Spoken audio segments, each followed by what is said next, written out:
Subscribe कीजिए educational videos को और घंटी बटन को दबाना मत भूलना, जिससे आपको लेटेस्ट एजुकेशनल रिलेटेड वीडियो सबसे पहले मिले।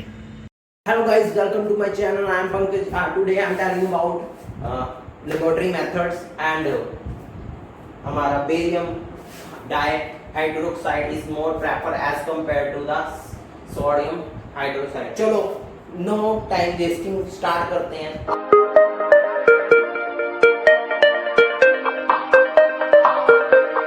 गाइस लेबोरेटरी मेथड की हम इसमें बात करेंगे। लेबोरेटरी मेथड होता है मेनली हम लैब से कैसे हम हाइड्रोजन लैब में हम हाइड्रोजन कैसे प्रोड्यूस करेंगे।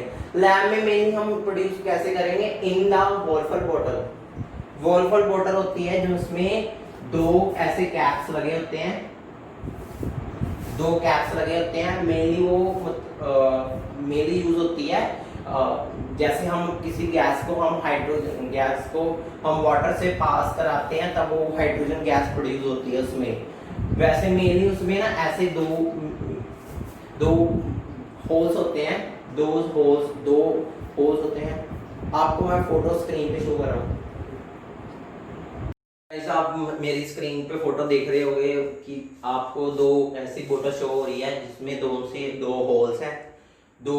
एक फनल लगी हुई है जिसमें एक डिलीवरी ट्यूब लगी है जहाँ से हाइड्रोजन पास हो गए ना जा रही है। वहां पर डिलीवरी ट्यूब से पास हो गए एक बीकर में जा रही है जहाँ पर जिसमें वाटर है, बड़ा बीकर है जिसमें वाटर है। उसमें एक और बीकर स्मॉल सा बीकर है उसमें उल्टाया हुआ है, उठा गया हुआ है। उसमें से हाइड्रोजन ऊपर हाइड्रोजन ऐसे शो हो रही है। गाइस लेबोरेटरी मेथड मैंने फोटो शो की थी, आपको बताया था कि ये बोतल है उसमें आपको फोटो शो करके उसमें हमने डाला था डिल्यूट सल्फ्यूरिक एसिड H2SO4 डाला। डिल्यूट हमने डाल के उसमें जब डिल्यूट डालने का मेन मकसद में हमारा ये होता है कि वो हाइड्रोजन को इसमें से अलग करे। जिंक के साथ जब हम रिएक्ट कराते हैं ना, ये हम प्योर ले लेंगे ना वो ये निकल जाएगा, सल्फेट निकल जाएगा इसमें से और हमारा वाटर प्रोड्यूस हो जाएगा। जिंक के साथ ही मेनली जैसे हम एसिड्स के साथ कराते हैं हम हाइड्रोजन को H2SO4 को हाइड्रोजन के साथ रिएक्ट कराएंगे तो कॉन्सेंट्रेटेड हाइड्रोजन के साथ तो ये निकल जाएगा और वाटर आ जाएगा। छोड़ो करा इस बात को, ये मैं आगे बताता हूँ आपको जो सब बोल रहा था। Laboratory method is laboratory method dilute acid लिया हमने गाइस। डिल्यूट एसिड लेते हुए हमने डिल्यूट एसिड लेते हुए ग्रैनुलर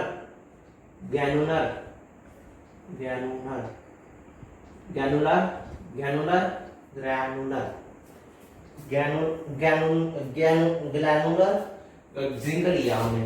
ग्रैनुलर जिंक लेते हुए हमने जिंक लिया। We take zinc with it. इसमें वो वोल्फर बॉटल में हमने ये डाला था जिंक और ये दोनों। ग्रैनुलर लेने का मतलब एक मिनट मकसद भी बताऊंगा ये क्यों लिया हमने। ग्रैनुलर और जिंक लिया हमने, दोनों रिएक्ट कराए। अब रिएक्ट हुए। अब ये गाइस आपको ग्रैनुलर क्यों लिया ये भी मैं बताऊंगा, बट हम कहते ये ग्रैनुलर क्या होता है। ग्रैनुलर होता है एक ऐसी चीज है ग्रैनुलर जिंक एक ऐसी चीज है जिसमें impurities it have pure impurities. जैसे पिछले में मैंने यूरेनियम मेथड में बताया था पिछली वीडियो में कि उसमें 90% जिंक एल्युमिनियम होता है और बाकी आयरन एल्युमिनियम वो होता है। गाइस इसमें भी ऐसे ही होता है कि इसमें भी इम्प्योरिटीज होती हैं जिसके कारण थिन फिल्म इसके ऊपर नहीं क्रिएट होती और रिएक्शन ये डिसॉल्व पूरा एसिड में डिसॉल्व हो जाता है।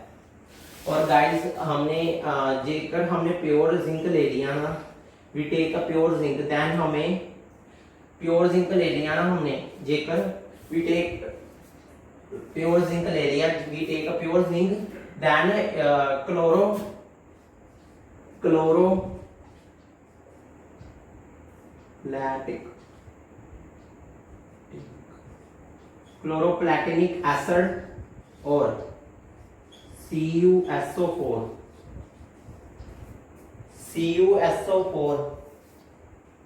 कॉपर सल्फेट सॉल्यूशन इसमें डालना पड़ेगा। इसमें मतलब रिएक्शन कराते हुए डिल्यूट के साथ ग्रेनुलर जिंक प्योर जिंक की इसकी जगह ये लिया हमने। हमें क्लोरोप्लैटिक एसिड और कॉपर सल्फेट सॉल्यूशन लेना पड़ेगा गाइस। ये क्लोरोप्लैटिक एसिड्स होते हैं जिसका फॉर्मूला होता है H2PtCl6। ये फॉर्मूला होता है जिसका ये हमें लेना पड़ेगा और इसकी जगह प्योर जिंक की जगह हम प्योर जिंक की जगह प्योर ग्रेनुलर जिंक की जगह प्योर जिंक लेंगे तो ये हमें इंग्रेडिएंट ऐड करने पड़ेंगे। इंग्रेडिएंट ऐड करने क्लोरोप्लैटिक एसिड्स और कॉपर सल्फेट। वैसे तो मेरी गाइस लैब में ना हमें ग्रेनुलर जिंक मेनली मिल जाता है, उससे मेनली बनाते हैं। ये तो मतलब एक्सेप्शनल केस हो गया है। और गाइस ये हमें वोल्फर बोतल हमारे पास सपोज करो ना हो तो एक और बोतल एक और टूल होता है जिसको हम यूज कर सकते हैं जिसको कहते हैं किप्स अपर्चर्स जिसको मेनली 1800 सेंचुरी और 1900 सेंचुरी के बीच में बनाया गया था। किप्स अपर्चर को इट्स मेनली यूज ये small amount of gas use के लिए होता है। Use small amount of gas produce करने के लिए यूज होता है। इसको हम किप्स जनरेटर भी कहते हैं guys. Kipp's it is also called Kipp's generator.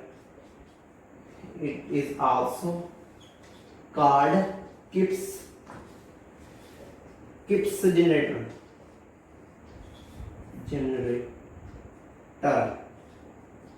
Kipp's generator के भी कहते हैं इसको हम।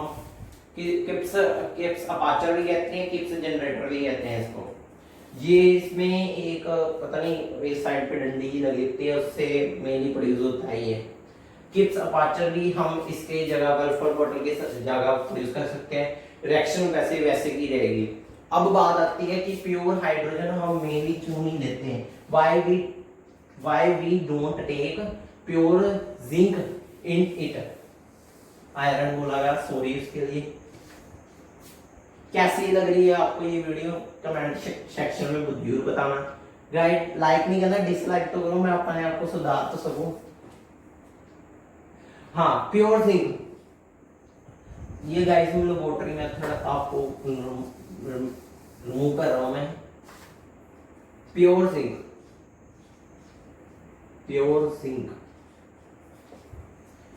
जिंक हम क्यों नहीं लेते। Why we don't take a pure zinc in this reaction laboratory method? Pure zinc लेने का हमारे पास दो कारण है। First of all,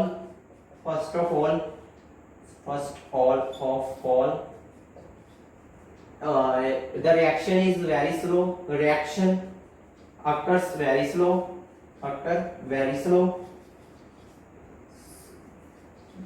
And after few time guys हम फर्स्टली हम रिएक्शन जो सी होती है ना वो स्लोली होती है बहुत। और देन ये फ्यू टाइम के बाद ना जो जिंक के ऊपर ना एक मतलब कोटिंग बन जाती है। जिंक के ऊपर एक कोटिंग बन जाती है, थिन फिल्म उसके ऊपर क्रिएट हो जाती है जो उसको रोकती है रिएक्शन डिसॉल्व होने में।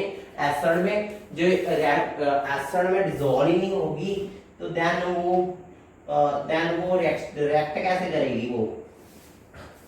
कैसे करेगी वो डिसॉल्व वो उसको रोकती है डिसॉल्व ना होने के। एसिड में डिसॉल्व नहीं होती, देन जिंक एसिड में डिसॉल्व नहीं होता। हाइड्रोजन फर्स्ट ऑफ ऑल वो प्रोड्यूस हो रही होती है। देन वो उसका इसके कारण प्योर हाइड्रोजन के कारण हमारे हाइड्रोजन प्यारी दुलारी हाइड्रोजन जो सी है वो मॉलिक्यूल में आने एग्जिस्ट नहीं करनी पड़ती। और ये रिएक्शन को फर्दर हमें चलाने के लिए बहुत हाई करंट पास कराना पड़ता है, हाई करंट पास कराना पड़ता है। फिर भी ये रिएक्शन अच्छी तरह मतलब डन नहीं हो पाती, डन नहीं होती रिएक्शन, जिसके कारण हमें मतलब मैंने कहा था कि कॉपर सल्फेट डालो, क्लोरोप्लाटिक डालो। क्लोरोप्लाटिक हमें डालते हैं हम, और कॉपर सल्फेट, हम कॉपर सल्फेट को लेते हैं, कॉपर सल्फेट डालते हैं ना तो कॉपर कपल्स बन जाते हैं, कॉपर कपल्स प्रोड्यूस हो जाते हैं guys. It produce copper couples, जिससे जिंक के साथ कॉपर कपल्स बन जाते हैं। कॉपर कपल्स एक ना मिक्सचर ऑफ होता है कॉपर्स एंड कॉपर का, वो उसके साथ फॉर्म हो जाते हैं, जिसके हमारी प्यारी दुलारी हाइड्रोजन प्रोड्यूस नहीं हो पाती। हमें इससे रिएक्शन के लिए इसलिए गैनुलर लेते हैं। गाइस मैं दोबारा बता रहा हूँ आपको इस बारे में, मुझे लगता है थोड़ा मैंने क्लियर नहीं बताया। फर्स्टली हम रिएक्शन ये प्योर क्यों नहीं लेते जिंक हम, फर्स्टली ये रिएक्शन वो अकर होती है बहुत स्लोली, देन इसमें जिंक जो सा होता है, देन इसमें फ्यू टाइम्स के बाद ना जिंक जो सा होता है ना वो डिसॉल्व नहीं हो पाता है एसिड में प्रॉपर्ली, जिसमें कारण हमारी हाइड्रोजन फर्स्टली तो फॉर्म होती है, बट वो मॉलिक्यूल के में बाद में मॉलिक्यूल में कन्वर्ट होने के कंबाइन होकर मॉलिक्यूल बनने में वो नहीं हो पाती, मॉलिक्यूल नहीं बन पाती, जिसके कारण हमें इसमें हाई करंट पास कराते हैं। हाई करंट पास कराते हैं जो इस रिएक्शन को आगे लेके जाता है।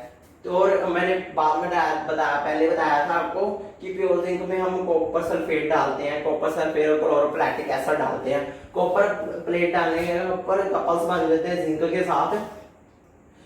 के साथ कॉपर कपल्स बनते हैं, जिसको हम मतलब जिसको रिएक्टर फिर ये कपल्स बन जाएंगे, वो एसिड में डिसॉल्व नहीं होगा, एसिड में डिसॉल्व नहीं होगा तो हाइड्रोजन, ये रिएक्शन प्योर इसलिए नहीं लिया जाता क्योंकि हाइड्रोजन यहाँ से प्रोड्यूस होना बहुत बहुत डिफिकल्ट है, नाले होती भी नहीं है, इसलिए हम लेते हैं guys, that's all.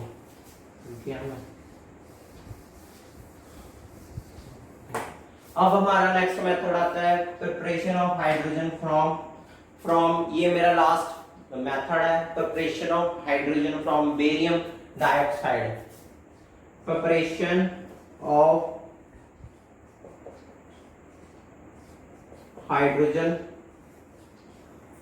From barium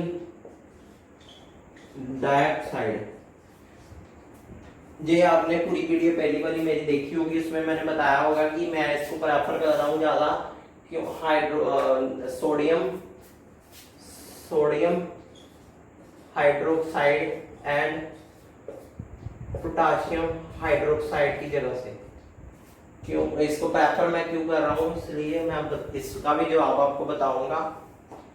barium hydroxide जो सा होता है ना गाइस, बेरियम हाइड्रोक्साइड, अब बात आई बेरियम हाइड्रोक्साइड, ये हाइड्रिंग नोट कर लो, छोटा है ब्लैक बोर्ड मेरा इसलिए मैं कर नहीं पा रहा, गरीब बंदा। बेरियम डाई हाइड्रोक्साइड, जब बेरियम डाई हाइड्रोक्साइड को गाइस हमने पता क्या कराना है, जैसे मेटल के साथ हम रिएक्ट पहले कराते होते थे, अब इसकी हम इलेक्ट्रोलाइसिस करेंगे, या तो प्लैटिनम इलेक्ट्रोड्स लेंगे, जो से मतलब इलेक्ट्रोलाइसिस में हम करते क्या है, ऐसे एक बीकर लेते हैं और एक कैथोड होता है एक एनोड होता है, एक कैथोड होता है एक एनोड होता है।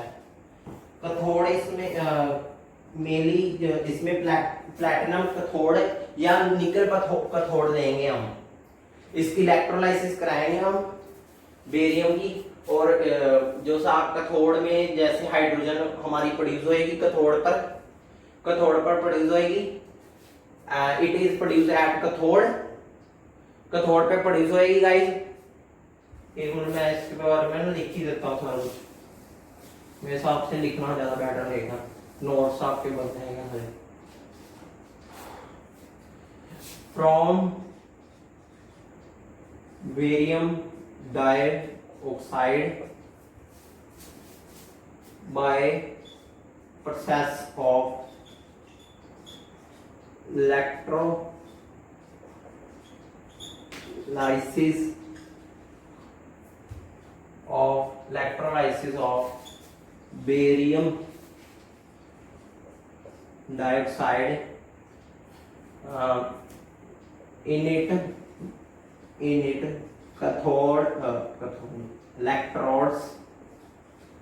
electrodes is usually made up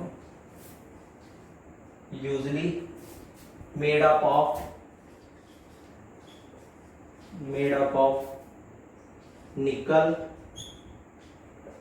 or platinum,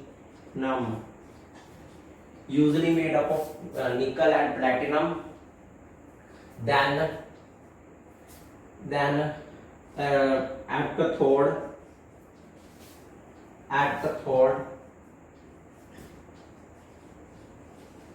H2 is produced. At cathode H2 is produced, and at cathode H2 is produced, and if in it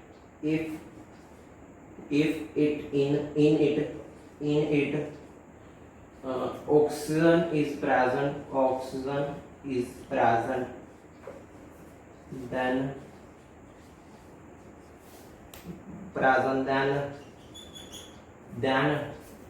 hydrogen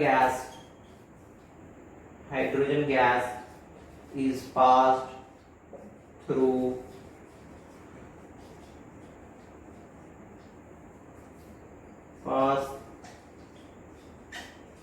the platinum gauge.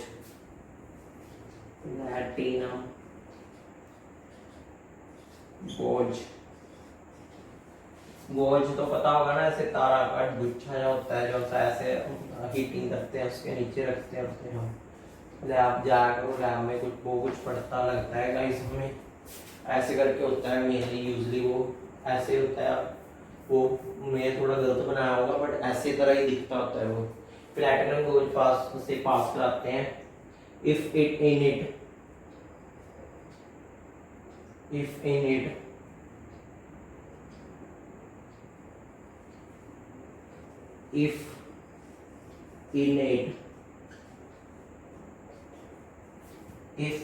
it moisture is present,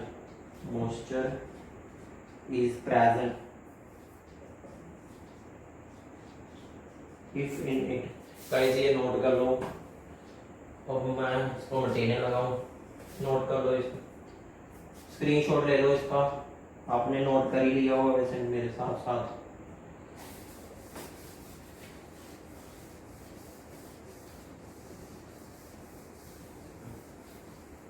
if in it moisture is present,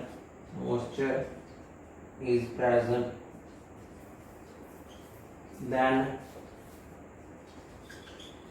P2O5 diphosphorus pentaoxide is passed through it. Pentaoxide pass से हमने is present in it present, then P2 is passed by hydrogen gas. कि hydrogen gas इससे पास करानी है हमने। then barium, हम अब बात आती है गाइस, ये तो हो गई बात, हमने H2 गैस इससे प्रोड्यूस कर ली है हमने। फाइनली हमारे यहाँ तक H2 गैस हमें मिल जाती है, हमारी H2 गैस हमें यहाँ तक मिल जाती है। बट अब मैं आपको वो बताऊंगा कि हमने बेरियम हाइड्रोक्साइड को मैंने क्यों इतना प्रेफर दिया है। as compared to sodium hydroxide, and then is potassium hydroxide, caustic potash and soda. इसलिए मैंने गाइस इसे प्रेफर दिया है, इसलिए मैंने इसे यहाँ से प्रेफर दिया है। आपने नोट कर लिया होगा, स्क्रीनशॉट थोड़ा वीडियो पीछे करके, जो नहीं नोट किया गलती से मैं बोलना भूल गया, पीछे करके इसको स्क्रीनशॉट लेके आप कर लो गाइस। अब आएगा, मैं इसको प्रेफर कर रहा हूँ बेरियम डाई। मैं प्रेफर क्यों कर रहा हूँ इसके, वाई मैं इसे इसलिए प्रेफर कर रहा हूँ, is in it CO2 is present, CO2 is present in it, near it है, क्योंकि हम आपको पता है कि कार्बन डाइऑक्साइड भी नेचर में है, वो ये हम करेंगे, और इसमें भी ये प्रेजेंट हुआ गाइस, तो भी ये भी चलेगा। एंड इट भी लिख लो, near it and it then barium carbonate is formed, barium carbonate formed होती है, जिससे कार्बोनेट फॉर्म होती है, जो हमें जो there is no interference between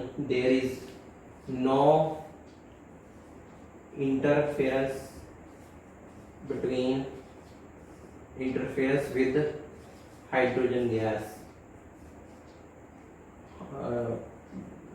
is with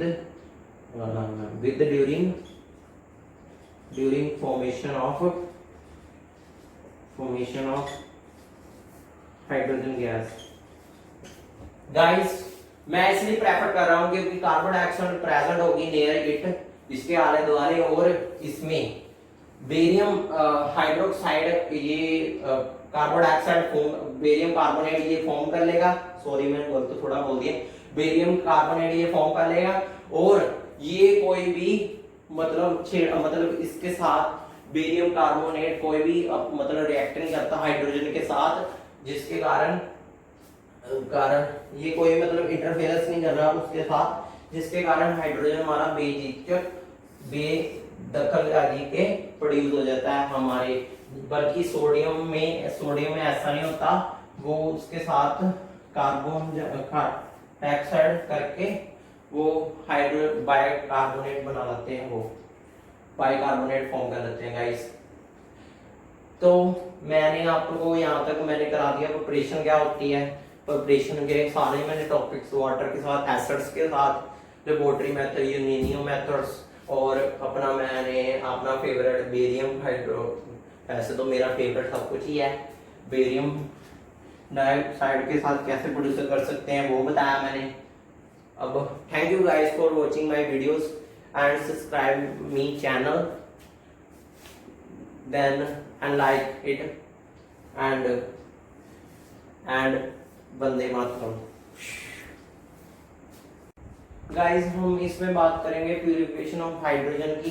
lab में हम वॉल्फ्राम बॉटल में ग्रैनुलर जिंक लेते हैं और उसमें से हाइड्रोजन हम प्रोड्यूस करते हैं, उसकी प्यूरिफिकेशन होती है। उसके में मेनली इसमें पाया जाता है arsenic trihydride, phosphorus trihydride, H2S, sulphur dioxide, carbon dioxide, oxides of nitrogen. इसमें ये इम्प्योरिटीज पाई जाती हैं गाइस। आगे एक मॉइस्चर भी पाया जाता है, ये ऑप्शनल है। If the moisture is present, if the moisture is present, then what is used is present। ये भी इम्प्योरिटीज होती हैं गाइस, इम्प्योरिटीज एक्सट्रैक्ट पाई जाती है, और भी कुछ और इम्प्योरिटीज भी होती हैं, बट ये यूज करके जो से मैं बताने लगा हूँ वो यूज करके हम ये लिख। गाइस इसको नोट कर लो, मैं बोलने लगा हूँ, डिक्टेट करा रहा हूँ आपको मैं। if the arsenic trihydride, phosphorus trihydride, H2S, sulfur dioxide, carbon dioxide, oxides of nitrogen, and optional, the moisture is present in the hydrogen gas, then we mainly use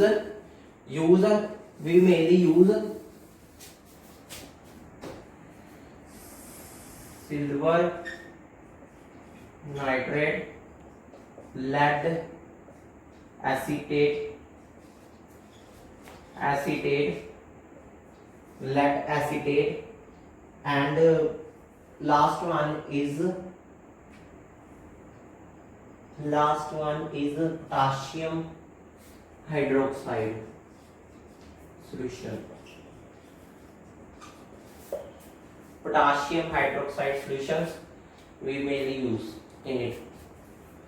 When the hydrogen pass from this silver nitrate, then purification is arsenic and trihydride and sulfur is impurities is dissolved, मतलब हट जाएंगी ये वाली impurities अपनी प्यारी दुलारी hydrogen से. अब lead arsenic acetic acid, arsenic नहीं है,